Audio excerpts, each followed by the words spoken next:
আসসালামু আলাইকুম ভাই বোনেরা, সবাই কেমন আছেন? আশা করি ভালো আছেন। আমিও ভালো আছি আপনাদের দোয়া আল্লাহর রহমতে। দেখেন, আমি একটা প্যান কাটিং সালোয়ার নিছি।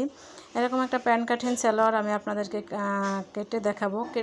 শিলাবার পরে কীরকম হইব এটা আপনাদের একটা সালোয়ার, কাটা সালোয়ার দেখাই দিতেছি। এটা মানে শিলানো সালোয়ার, বানানো সালোয়ার।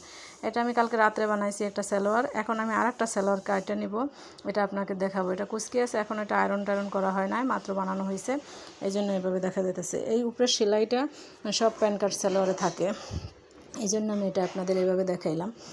তো এখন দেখেন আমরা কিভাবে একটা প্যান কাট সালোয়ার কেটে নিতে পারি। এখানে আমি 2 ইঞ্চি কাপড় নিয়েছি উপরে রাবার গড় তৈরি করার জন্য। আর এখানে আমি 17.5 ইঞ্চিতে দাগ দিয়ে নিতেছি। আমি এই যেটাকে হাই বলে সালোয়ারের, হাইটা কাটার জন্য। হাই এখানে 15 ইঞ্চি থাকবে, 1/2 ইঞ্চি নিচে দিয়ে সেলাই হবে এবং 2 ইঞ্চি কোমরে রাবার গড় করার জন্য। আর এই যে দেখেন, আমি মাঝ বরাবর একটা দাগ দিয়ে নিয়েছি। এখন আমি একদম পায়ের দিকে চলে যাব। এখানে আমি দাগ দিয়ে নিয়েছি। ভিডিও অনেক লং হয়ে যায় দেখে আমি আগেই দাগ দিয়ে রাখেছি। তো এখানে আমি 2টা দাগ দিছি। একটা দাগ দিছি আমি সেলাইয়ের জন্য এবং একটু ফাঁকা করে 1.5 ইঞ্চি বাহিরে আর একটা দাগ দিছি আমি কাটার জন্য। এবং নিচে যে অংশটা আমি বড়তাছি, এখানে আমি 3 ইঞ্চি কাপড় নিছি মোটা করে পায়ের বর্ডারটা দেওয়ার জন্য। বিশেষ করে প্যান কাট সালোয়ারের পায়ের বর্ডারটা সুন্দর একটু মোটা করে, কেউ ডাবল 2টা সিলি দেয়, কেউ একটা সিলি দেয় পায়ের বর্ডারটা। এবং এই সাইড থেকে, 2 সাইড থেকে আমি কাপড়টা কমিয়ে নিব, যাতে প্যান্টগুলি যেভাবে পরলে ফিটিং হয় এভাবে যাতে সালোয়ারটা ফিটিং হয়, এটার জন্য।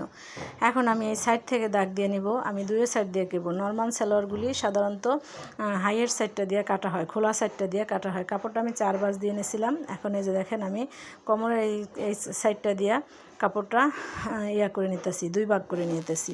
এখন এই যে দেখেন, আমি হাইটা কেটে আনতেছি।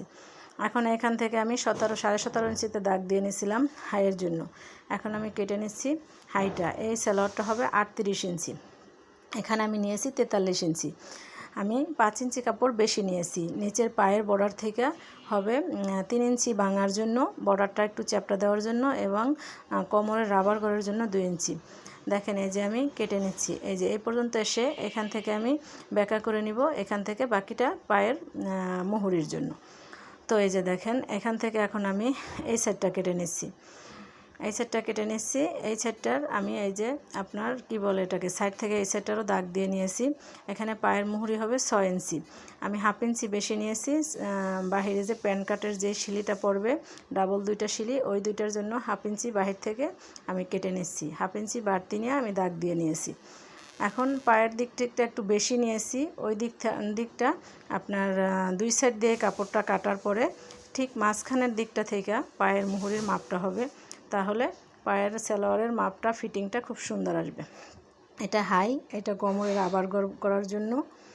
এবং এই যে হাইয়ের মাঝ বরাবর এই পর্যন্ত আমি নিচ থেকে কেটেও আনছি।